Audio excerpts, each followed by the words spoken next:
Hello everyone.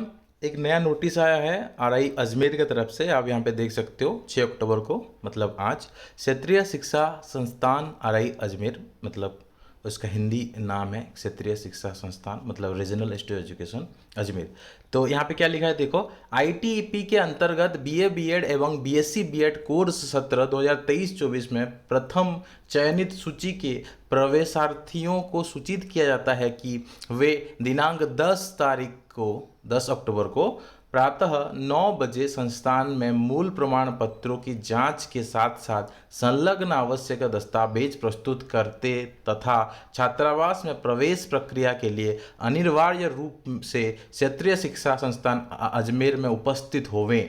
ठीक है, इसका कहने का मतलब ये है, जिन लोगों का भी आरआई अजमेर में ITP course BA BEd and BSc BEd में फर्स्ट राउंड ऑफ काउंसलिंग में नाम आया था, उन लोगों को 10 अक्टूबर सुबह 9 बजे आरआई अजमेर के जो तुम्हारा कैंपस विजिट करना पड़ेगा। आरआई अजमेर के कैंपस का जो क्लासरूम नंबर 102 में बीए बीएड कोर्स के बच्चों को अपना डॉक्यूमेंट वेरिफिकेशन करवाना पड़ेगा। अपना सारा ओरिजिनल डॉक्यूमेंट्स एंड उसके रिलेटेड जो भी आपको बोला गया था वो सारा डिटेल्स आपको लेके जाना पड़ेगा। एंड बीएससी बीएड कोर्स का जो डॉक्यूमेंट वेरिफिकेशन होगा वो क्लास 117 में होगा। ठीक है, तो आपका डॉक्यूमेंट वेरिफिकेशन में मेनली क्या क्या चाहिए होता है, तो आपका 10th का सर्टिफिकेट एंड मार्कशीट, 12th का सर्टिफिकेट एंड मार्कशीट, आपका माइग्रेशन टीसी, आपका कंडक्ट सर्टिफिकेट या सीएलसी या एसएलसी जिसको कहते हैं, आपका caste certificate, residence certificate, income certificate, कुछ पासपोर्ट साइज फोटोज आप 3-4 लेके जाना।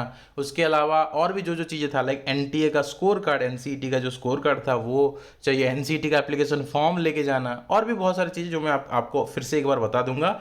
एंड उस दिन देखो, जिस दिन आप जाओगे 10 तारीख को आपको पहुंचना है, 10 अक्टूबर को, तो उस दिन आपका हॉस्टल का एडमिशन भी कराना है। ठीक है, हॉस्टल का एडमिशन कराना है। एंड जितने सीट वैकेंट हो जाएंगे उसके बाद सेकंड मेरिट लिस्ट में निकल सकता है, तो डेफिनेटली जाना। कोई भी मिस हो कर देता है ना तो उसका सीट चला जाएगा, इसलिए डेफिनेटली अटेंड करना है काउंसलिंग। ये तुम्हारा ऑफलाइन काउंसलिंग है, इसको हम लोग बोलते हैं डॉक्यूमेंट वेरिफिकेशन। ठीक है, डॉक्यूमेंट वेरिफिकेशन होगा, कोई आपका इंटरव्यू वगैरह नहीं होगा, नॉर्मल डॉक्यूमेंट वेरिफिकेशन आपका होगा। मतलब आपका डॉक्यूमेंट का जांच पड़ताल करेंगे कि सही आपने चीज़ दिया या कोई फ्रॉड वगैरह तो नहीं कर रहे हो, वो चीज़ का चेकिंग होता है। तो कोई घबराने वाली बात नहीं है, 10 तारीख को प्रेजेंट रह जाना है। ठीक है, बहुत दूर से बच्चे जाएंगे डेफिनेटली, तो लेट में नोटिस दे रहे हैं डेफिनेटली। 4 दिन में उड़ीसा से या साउथ से कोई बच्चा जाना डिफिकल्ट है, लेकिन फिर भी जैसे तैसे करके आपको 10 तारीख को एनी हाउ पहुँचना पड़ेगा। संस्थान के छात्रावास में प्रवेश लेने वाले विद्यार्थियों संबंधित छात्रावास के वार्डन तथा क्लर्क से संपर्क करें और कर छात्रावास के कमरा आवंटित करवा सकते हैं। मतलब आप 10 तारीख को जब जाएंगे तो वार्डन के साथ कांटेक्ट करके एंड क्लर्क के साथ कांटेक्ट करके अपना सीट जो है बुक कर लेना। ठीक है, हॉस्टल सीट बुक कर लेना।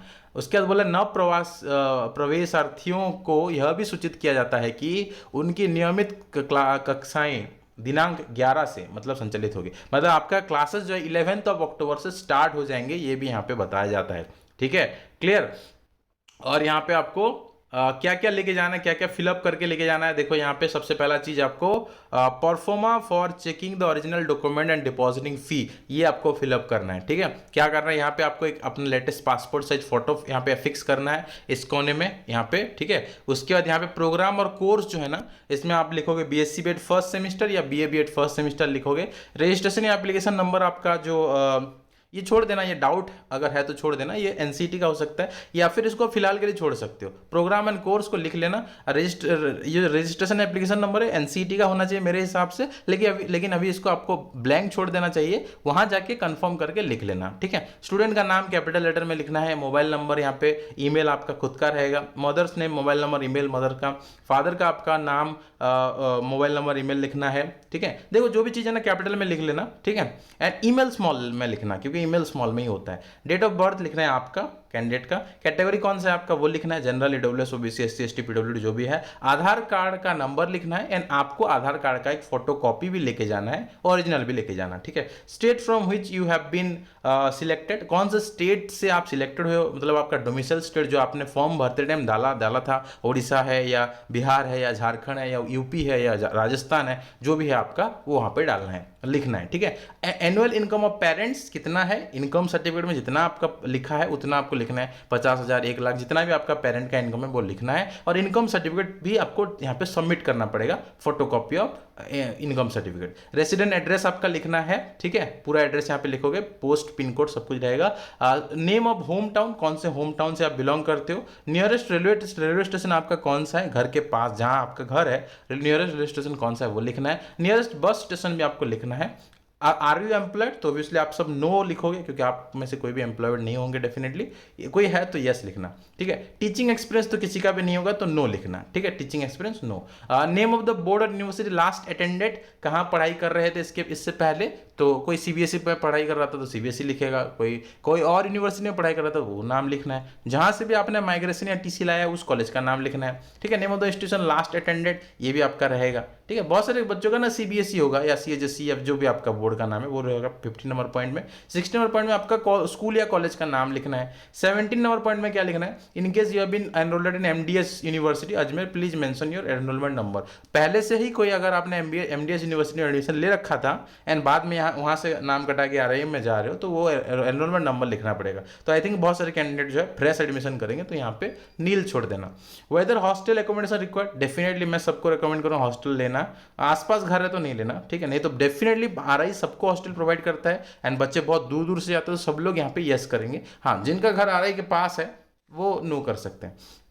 पुलिस वेरिफिकेशन सर्टिफिकेट कंक्लोज किया है कि नहीं किया है, यहाँ पे देखो पुलिस वेरिफिकेशन सर्टिफिकेट एक बनाना पड़ता है, ठीक है, वो आई होप आप लोगों ने बनाया होगा, नहीं बनाया हो तो मुझे इन्फॉर्म करना, I will definitely make a video on that, ठीक है, वो भी आपका चाहिए होगा। उसके बाद यहाँ पे आपको एकेडमिक रिकॉर्ड में आपका मार्क्स वगैरह लिखना है, कौन सी ईयर में पास आउट हो, यहाँ पे फर्स्ट डिवीजन सेकेंड डिवीजन जो भी है वो लिखना है, मार्क्स कितना आपका था 10th में, कितना मिला, कितने टोटल मार्क्स था, परसेंटेज, कौन सा सब्जेक्ट था, वो सब यहाँ पे लिखोगे, ठीक है। उसके बाद आपका तो ये 2 ही कॉलम यहाँ पे फिलअप करना पड़ेगा, एक ही कॉलम आपको फिलअप करना है, सीनियर सेकेंडरी में +2 ये सिर्फ एक ही कॉलम फिलअप करना है क्योंकि बाकी आप तो कुछ पढ़े ही नहीं होंगे।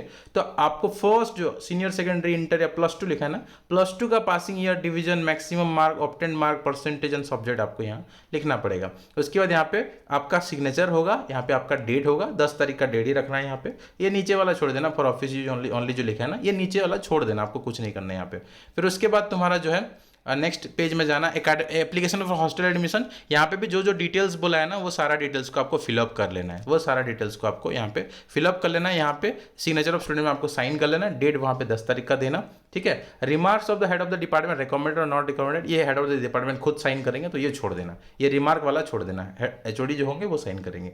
ऑर्डर भी छोड़ देना, यहाँ पे आपको कुछ नहीं करना, एक्नॉलेजमेंट में कुछ, एक्नॉलेजमेंट में आपको हाँ यहाँ पे आपको फिलअप करना पड़ेगा लेकिन एडमिशन होने के बाद, हॉस्टल एडमिशन होने के बाद यहाँ पे आपको फिलअप करना है, ठीक है, क्लियर। उसके बाद आपको मेडिकल सर्टिफिकेट हाँ ये बना के लेके जाना है, ये एक मेडिकल सर्टिफिकेट आपको बना के लेके जाना है, मेडिकल ऑफिसर का सील यहाँ पे रहेगा, तो मेडिकल सर्टिफिकेट यहाँ पे आपको चाहिए। और क्या चाहिए आपको, डिक्लेरेशन और अंडरटेकिंग में आपको यहाँ पे लिखना है आपका नाम, आपका पिताजी का नाम लिख सकते हो, लास्ट में यहाँ पे आपको साइन वगैरह करना है, एड्रेस वगैरह देना है, ठीक है। लेटेस्ट एड्रेस में आई थिंक आपका आरआई अजमेर का ही एड्रेस देना पड़ेगा, लेटेस्ट एड्रेस में आपका आरआई अजमेर का एड्रेस रहेगा, वहाँ पूछ लेना एक बार, जो डाउट है ना वहाँ पे ऑफिशियली एक बार पूछ लेना, ठीक है। बाकी पेरेंट्स का भी यहाँ पे नाम वगैरह, आपका जो है रिलेशन, इमरजेंसी कॉन्टैक्ट नंबर, ये सब वहाँ पे रहेगा, ठीक है, क्लियर। अंडरटेकिंग एक और जो है वो भी आप फिलअप कर लेना, अंडरटेकिंग बाय स्टूडेंट, ठीक है। और आपका क्या है, पेरेंट्स का भी यहाँ पे अंडरटेकिंग है, इसको भी फिलअप करना है, पेरेंट्स फिलअप करवाना है। और उसके बाद एफिडेविट बाय स्टूडेंट्स, ये भी फिलअप कर लेना है, ये एंटी रैगिंग एफिडेविट होगा डेफिनेटली, हाँ इसको भी फिलअप कर लेना है, ओके। एंड ये जो ओथ कमिश्नर से वेरिफिकेशन वगैरह कराना है, ठीक है, ये डेफिनेटली करा के जाना, ओके। उसके बाद ये नोटरी से बना सकते हो, नोटरी से आप लोग बना सकते हो, या ऑनलाइन भी इसको कर सकते हो, वहाँ एडमिशन लेने के बाद भी ना ये ऑनलाइन बन जाता है, ठीक है, एंट्री एफिडेविट ऑनलाइन बन जाता है, लेकिन आप जो है नोटरी से भी कर सकते हो। पेरेंट्स का भी सिमिलरली नोटरी से आप जो है बना सकते हो ये एफिडेविट, ओके। उसके बाद यहाँ पे ये एक और अंडरटेकिंग है सबमिशन ऑफ डॉक्यूमेंट्स को लेके, ये भी आपको फिलअप करना है। आपने transfer certificate, character certificate, police verification certificate, family income certificate सब में टिक करना है, अगर आपके पास है तो, नहीं है तो 15 दिन के अंदर सबमिट कर देंगे बोल के ये अंडरटेकिंग है, ठीक है। 15 दिन के अंदर कोई भी नहीं है ना आपके पास, टीसी है, character certificate, police verification certificate, family income certificate कुछ भी नहीं है तो टेंशन मत लो, 15 दिन के अंदर सबमिट करने के लिए आपको मौका मिलेगा और उसके लिए आप ये अंडरटेकिंग साइन करोगे, ठीक है। किसी के पास नहीं है तो उसको फिलअप करना है, जिसके पास है उसको शायद नहीं चाहिए, ठीक है। ये सब आपका डॉक्यूमेंट्स है। एक चेकलिस्ट है, जो जो चीज़ आपको करना है फिलअप लेके जाना है वो सब यहाँ पे लिखा हुआ है, क्या क्या लेके जाना है आपको। Proforma for checking original document and fee, वो परफॉर्मा फिलअप करना है। Aadhaar card self attested photocopy. Self attested photocopy का मतलब आधार कार्ड के नीचे आपका खुद का साइन होना चाहिए कैंडिडेट का। एप्लीकेशन फॉर हॉस्टल एडमिशन, ये भी आपको लेके जाना है। और क्या क्या लेके जाना है, एप्लीकेशन फॉर्म लेके जाना है, एनसीटी का स्कोर कार्ड लेके जाना है। देखो इस सब में सेल्फ अटेस्टेड लिखा है। सेल्फ अटेस्टेड फोटोकॉपी का मतलब सब सारे सर्टिफिकेट के नीचे, सारे डॉक्यूमेंट्स के नीचे आपका साइन होगा। उसके बाद देखो बीएड मार्कशीट बोला, बीएड तो आपका डेफिनेटली मार्कशीट नहीं होगा, आपका 12th का ही एंड 10th एंड 12th का ही मार्कशीट होगा, ठीक है। तो 10th एंड 12th का मार्कशीट लेके जाना, उसका जेरोक्स, ओरिजिनल तो दिखाओगे, जेरोक्स में साइन करना है। ओरिजिनल में साइन मत करना, ठीक है, जेरोक्स में ही आपको फोटोकॉपी में साइन करना है, जेरोक्स में आपको साइन करना है सेल्फ अटेस्टेड फोटोकॉपी बनाने के लिए। सेकेंडरी मार्कशीट चाहिए आपको, मतलब 10th का चाहिए। डोमिसाइल सर्टिफिकेट मतलब रेसिडेंशियल सर्टिफिकेट आपको चाहिए। ओरिजिनल भी ओरिजिनल दिखाओगे, जो जेरोक्स उनको देंगे आप, तो जेरोक्स में आपको साइन करना पड़ेगा। कास्ट सर्टिफिकेट में आप भी ओरिजिनल एक रखोगे, ओरिजिनल देखो ये सब ओरिजिनल लेके जाना है, ओरिजिनल शो करना है, दिखाओगे उनको, और जेरोक्स सेट एक वो आपसे लेंगे, तो कास्ट सर्टिफिकेट में जेरोक्स रखना, उसमें आपका साइन होगा। ईडब्ल्यूएस या पीडब्ल्यूडी या ओबीसी सर्टिफिकेट भी लेके जाना है, वहाँ पे भी ओरिजिनल आपके पास रखना है, वो दिखाना है उनको और जेरोक्स उनको देना है। मेडिकल सर्टिफिकेट ओरिजिनल में लेंगे वो, पुलिस वेरिफिकेशन सर्टिफिकेट ओरिजिनल में लेंगे, नहीं होगा आपके पास फिलहाल तो आपको 15 दिन का टाइम मिलेगा बाद में। Undertaking bye students for attendance, ये ओरिजिनल में आपको फिलअप करना है। डिक्लेरेशन अंडरटेकिंग ओरिजिनल में आपको देना है। Undertaking for students and parents anti ragging, ये भी ओरिजिनल में देना है। टीसीसीसी ओरिजिनल में देना है। Family income certificate self attested photocopy रहेगा, ठीक है, ओरिजिनल आपके पास रहेगा, दिखाना है और जेरोक्स उसको देना, उनको देना है, ठीक है। उसके बाद जो है और क्या रहेगा यहाँ पे आपको, आपका senior secondary of marksheet original, ये सब देखो यहाँ पे ओरिजिनल लिखा है, ये आपके पास रहेगा, ठीक है। ओरिजिनल बस वो देखेंगे, डुप्लीकेट या जेरोक्स कॉपी जो है वो आपसे लेंगे, ठीक है। तो ये सब चीज़ें आपको चाहिए, इतना चीज़ आपको चाहिए।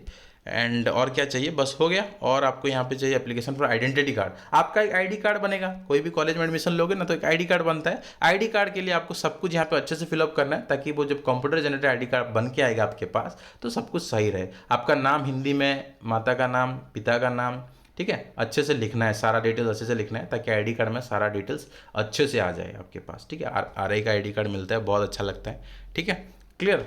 जब भी बाहर जाओगे आपको लोग बोलेंगे आप आरआई से हो, तो बहुत प्राउड फील होता है डेफिनेटली। तो ये सब अच्छे से फिलअप करना, ठीक है। तो आई होप सारा डाउट्स मैंने क्लियर कर दिया डेफिनेटली। फिर भी अगर कुछ डाउट है तो कमेंट सेक्शन में कमेंट कर सकते हो। Definitely try to make another video on it. And अगर चैनल अच्छा लगता है तो लाइक करो, सब्सक्राइब करो, दूसरों के साथ शेयर करो, ताकि नेक्स्ट ईयर कोई अगर आरआईसी का एग्जाम देना चाहता है तो यहाँ डेफिनेटली आके जो है बहुत सारा ज्ञान ले सकता है। इस वीडियो में इतना ही, मिलते हैं अगले वीडियो पे। Thank you.